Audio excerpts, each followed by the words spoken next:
Welcome to this episode of Property Banter with Dr. Matt from Hashtag, where we discuss Darwin hotspots, the metrics that provide this growth. We hope you enjoy.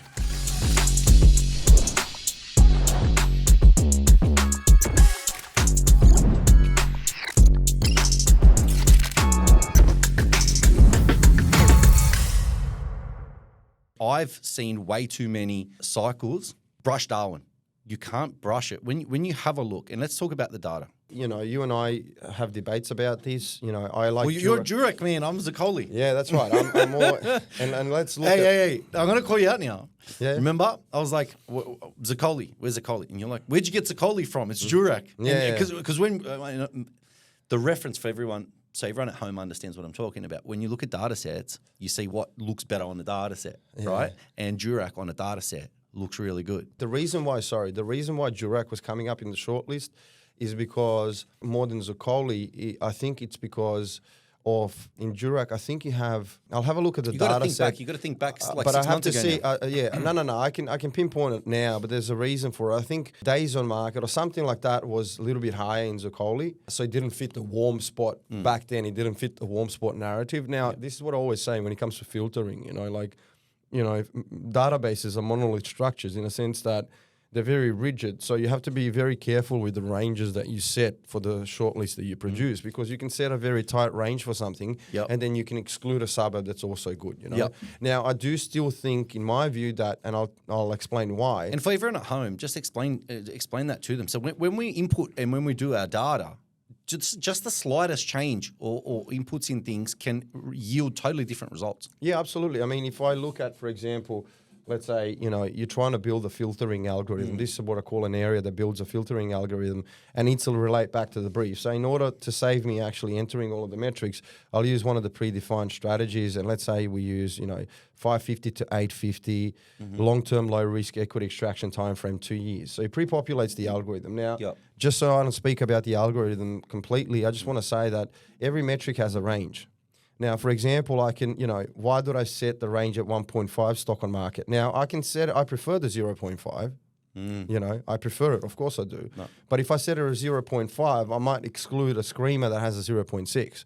So you need to be very careful with the ranges that you set to actually, I always use the term cast a wider net. Yep. So it's one of the reasons why probably Zukoli wasn't in the shortlist and Jurac was. And I would need to readjust this algorithm. Now, both are, I do still think that, and I'll go through Jurac. It's important to, I'll go through Jurac. This is Jurac, for example. Yep. Now, what do we see? Typical price is sitting at 601. It has grown 2.5% in the last month. Sorry, in the last year. We see 3 bedrooms growing a little bit more. If I move down, the things that I look at industry diversification. Yes. Everything is great. No flooding, no bushfire risk. Now, look at Jurac's typical price, and this is something that you did see in Perth areas. So Jurac typical price was 535 in 2009 December. Yeah. Mm-hmm. Now I love this. Now this is value to me. It was 530 in 2021 May, which means that it didn't actually. So 2021 to 2009, how many years that is? 12 years. Mm-hmm. So for 12 years, it's essentially gone nowhere. Now, do I like the shape of this typical price? No, I don't. If I'm a long-term investor, I would take that into consideration, put a question mark around it, and then in terms of probability, I would say, is there a higher or lower probability in future that this area will stagnate? Well, judging from the past and historical behavior, there is a higher probability. This area will never perform the way a Sydney performs. Yeah, exactly. But that being said, absolutely. Melbourne would have performed the way Melbourne performed. Yeah, but hold on. That being said, you can still, Perth has generated 100% returns in 3 years in some areas. Yeah. So in some areas you wait a decade for 100%. In others you can get it in 3 years. Now, the market gives you what the market gives you. Sometimes you won't be able to find these areas that will give you the 100% returns in 3 or 4 years. Now, I'm not saying that Jurac will. They don't come around always. No. Yeah, but it looks, because it was stagnating for long periods of time, what happens as a cause of the stagnation? You have very high levels of affordability because the median incomes have been increasing for the last 12 years in Jurac. But the prices haven't. But the prices haven't. So the purchasing power is there. Now, what else do I like? So the growth rate cycles, again, see, in comparison sense, I look at the growth rate cycle, and it's not perfect. I don't like these shapes. You're like, I don't like the fact that he spends a lot of time in the negative growth zone. It's sort of treading the zero line. You see a bit of a pump here and the back end as well. But, you know, on a balance of probability, if I compare it to other areas, it's not perfect. Now, what I like about this area and what is reminiscent of some of the Perth and Townsville areas is that it has very high socioeconomics, 9 out of 10. Okay, extremely high, and yet its affordability is sitting at 21 years to own. You know what I mean? Which means that just for the listeners, usually for a price at 600K and for socioeconomic that's 9, the affordability index should be sitting at 35, 38. You know, so it means that it takes 10 years less for the general population of Jurac to pay off a home, and essentially less than 30-year mortgage terms. You know, it's extremely. Now, on top of that, what else do we see? We see supply scarcity. We see only 4 listings at the moment, 0 building approvals, inventory is 0.46 months, hold periods are nearly 9 years. And you see the trends, both long-term and short-term trends reducing. That means that supply scarcity will continue in the future, especially because even the short-term trend is actually reducing even more than the long-term trend. I mean, the steepness of the reduction, you know. And if you move down, the same for inventory, there's no building approvals, hold periods, you see a bit of change in sentiment. Now, we spoke about sentiment of the area. You know, from the hold periods curve, you can actually see a change in sentiment. You know, there are some areas in Sydney, for example, where the hold periods is literally tracking the actual trend. So you see the trend, the blue trend line, how it's going up. In some areas in Sydney or in Melbourne, you see hold periods really superimposing against the trend line, which means that there's no change in sentiment. People like the area more and more. But in this instance, you see a bit of change in sentiment. People like the area, then they don't. Then they like it a bit more, then they like it a lot, then they don't, you know. So there's a bit of a change in sentiment here, which is reflected, I guess, in the stagnation of the typical price as well, because it's been stagnated for long periods of time. But in any case, it's sitting at 9-year holds, which is extremely high, you know. Look at the buyer search index, how much it's pumping towards since 2022. The search index is increasing. Now, there's 3 or 4 degrees of separation between me searching for the property and actually buying, but it goes to your point where, you know, you see 30 people for an open home, and that's not even including you. Open home. Yeah, it's not including me. It's not including interstate, you who's searching there, you know. Exactly, and it's not including how many people are chasing rentals. So there was one home that had 40 at there was one property in Zukoli. Our property manager told us had 40 people at the open home, 422 home in Zukoli. 40 people at an open home. That's ridiculous, right? No. So it goes to show the strength of the rental market, the strength of the local market. Plus, as you said, the people who are looking there but are not there. There you go. You know what I mean? Now, on the demand side, what do we see? Days on market has been flat for 5 years. So the demand is not improving, but it's not also worsening, essentially, you know. We see short-term demand weakening a little, but it's weakening below the long-term trend, which means that it's still at the long-term trend, you know. What's happening is that discounting has disappeared since October 2024. So you see no discounting scatter plot. See the discounting scatter plot? It's actually disappeared at the back end, which means that it's becoming a seller's market, okay? Now, days on market is sitting at 60 days. It's not ideal, but it's sitting at 60 days with severe supply scarcity, very high levels of socioeconomics and very high levels of affordability. These will change when we update the next data in the next month. Change. So it'll change, and it's changing so fast there now. And that's the thing. The market is like absolutely on fire. So let's look at Zukoli, for example. Zukoli, on the other hand, what do we have? You know, price is minus 1.5 in the last year. However, as you will show in the last month or two, we saw an enormous increase. Looking at, you know, this is a newer area, so much more like the typical price curve of Zukoli than I do of Jurac, just for reference sake. You see Jurac, because it's an older area, it's been stagnating for long periods of time, but Zukoli has actually just been increasing. Yes. Now, it's been increasing, again, warranted that, you know, it is a newer area, so we should take it with a grain of salt. Now, what's the level of owner-occupiers on this one? So renter-to-owner ratio is 25 versus 45. Versus 45 in Jurac. So in this instance, again, why is renter-to-owner ratio important? Now, he speaks to what you said before, is the owner-occupier appeal.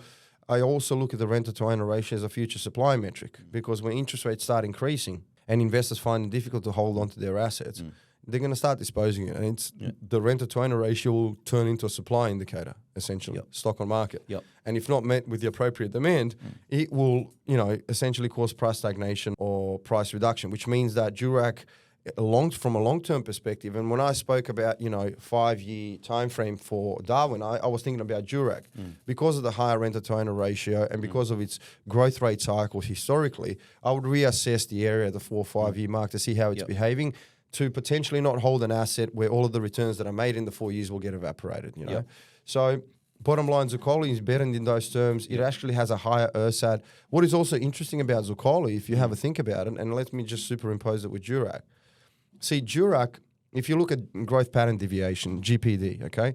Now, growth pattern deviation, essentially it compares the area's growth to itself. So to itself in the last 3 years to 3 years before that, to itself in the last 5 years to 5 years before that, and in the last 10 years to 10 years before that. Now, the issue with Zukoli is that the area is sort of new, but for Jurac, look at it. Essentially, the area has been growing more in recent timeframes than timeframes before that. While for Zukoli, it has been growing less in the last 3 years than 3 years before that, and it has also been growing less in the last 5 years than 5 years before that. Not only that, growth spillover effect indicates that Zukoli has grown less than its surrounding suburbs across 3 years and 5 year timeframes. So again, if you look at the spillover and pattern deviation, Zukoli provides, and it has a higher ERSAT, lower renter-to-owner ratio. It's actually even more affordable. It's sitting at 19 affordability index, while the ERSAT is a little bit higher than Jurac's. Now, the difference, the reason why I think Zukoli came out of the shortlist, now you also see 4 listings as well at the moment. You see a bit more building approvals. Now, hold periods are lower. That's why it came out. So in Jurac, and now because Jurac is a more established area. So in Jurac, the hold periods were 9 years. In Zukoli, there was 6. Okay. Now, it is not preferred when you're holding an asset long term to be in an area where you see disposal of owner-occupiers' houses every 6 years, because you see an influx of supply. So if you're holding the asset 12 years, that means you're going to have 2 influxes of supply because of the hold periods. And also what I saw in Zukoli was that long-term days on market has been weakening, because the trend is increasing for days on market. Now, what's happening in the short term, you see a sharp deviation. You see the demand improving much more and days on market actually sitting below the long-term trend. So you can see a shift in appeal of the area. Now, 3-month rolling average is very similar to Jurac's. Jurac was 50, I think. This one is 55. But you see a more improvement in the short-term demand in Zukoli than you see in Jurac. So look at Jurac. Jurac is actually a little bit weakening demand in the short term. Zukoli is improving, okay? So overall, like, as I said, I think it came out of the short list because of the hold periods, which is why, again, I say, like, sometimes, for example, and I always say this, I say this to people who I do strategy sessions with. We are bound by what the market gives us. Let's say we have 650K to spend. We want, rampant growth in the short term, and we also want long-term growth, and let's say you get a short list, and in that short list, because of how rampant the growth is going to be in Darwin or Jurac and Zukoli in the short term, that area might appear at the top of the list. Okay, and then some other areas below that have both short term and long term potential. Now you have to make a decision. This is where the discretion comes into play. As a knowledge user or a buyer's agent, you have to assess and say, okay, let's put pen to paper and let's assume that Jurac and Zukoli will grow X amount in the first 4 years, but it doesn't have long-term potential. What I'll do is I might invest in those areas, but I'll reassess at a particular time frame, hoping that because of its alignment and high levels of affordability and socio-economics, it will return 50%. Even 50% returns are phenomenal in 4 years. Let's talk about that. So, and you should be reviewing your portfolio and your purchases. We do every 6 months. I think if you are looking to exit, you need to keep your finger on the pulse. Monthly. You need to know when to exit and time that exit perfectly. And that can be done, right? There's a variety of ways that can be done. Let's talk about why we've gone with Zukoli here. I really love the 10 ERSAT score. It shows that it's got very strong socioeconomic dynamics there. It's an affluent suburb. People are, in work, they're getting paid well. It's a desirable place to live with a stronger ownership ratio to renters, right? Correct. So based on that, I preferred this area. I also like the fact that it's similar, like it's kind of like an estate on the fringe. And being an estate on the fringe, it doesn't have a lot of, traffic going through it. So there are areas of Darwin that aren't desirable. Okay? There are areas of Darwin. Absolutely. And there's high crime rates and so on. Think about it this way. And this is, sorry to cut you off. We're speaking about 2 areas in Darwin. Yeah. There's a whole That implies that there's a whole bunch of areas that are shit. Yes, and we're just talking about the two areas that one Jurac, like we talked about Jurac, and it was on the data set. Zukoli was also very good data. I've gone the Zukoli way. You were more Jurac, and I think Jurac, and that's why we're talking about these two. Probably buying Jurac as well. So that's why I'm talking about it. But it doesn't really matter. I'm gonna stress. I'll convince you otherwise. But anyway, that's the point for everyone listening. Is the Jurac Zukoli thing is just it's a me and Matija thing, and hence why we're openly discussing these two. But there's obviously plenty of suburbs to look at.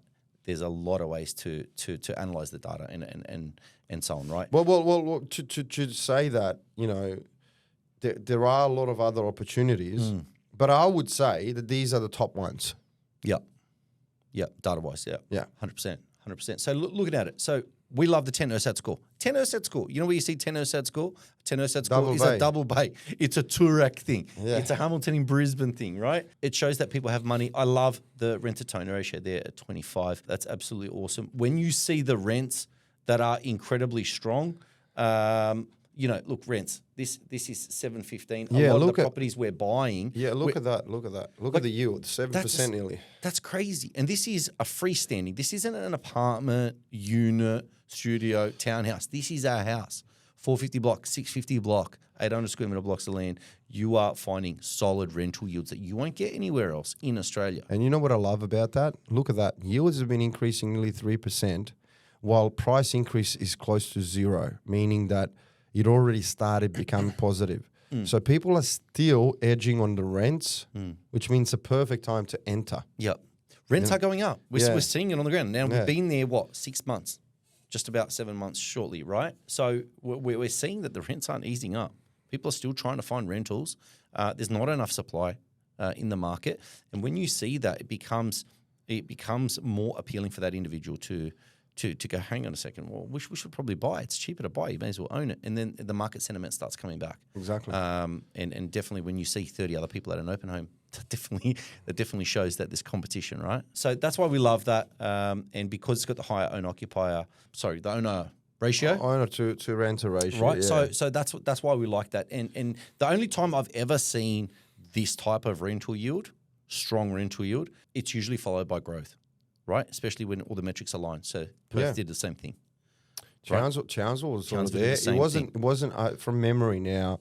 I remember people started moving. Townsville became flavour of the month in 2024. Now Townsville has been growing substantially for the last 7 years. When I say substantially, more than 10% a year. Yeah. But it wasn't the flavour of the month because everyone was in Perth. So both Townsville and Perth had the higher yields. And it is a great precursor. Yep. It is a great precursor to, think about it this way. It's one that you assign a lot of weighting to. Yeah, so think about it this way.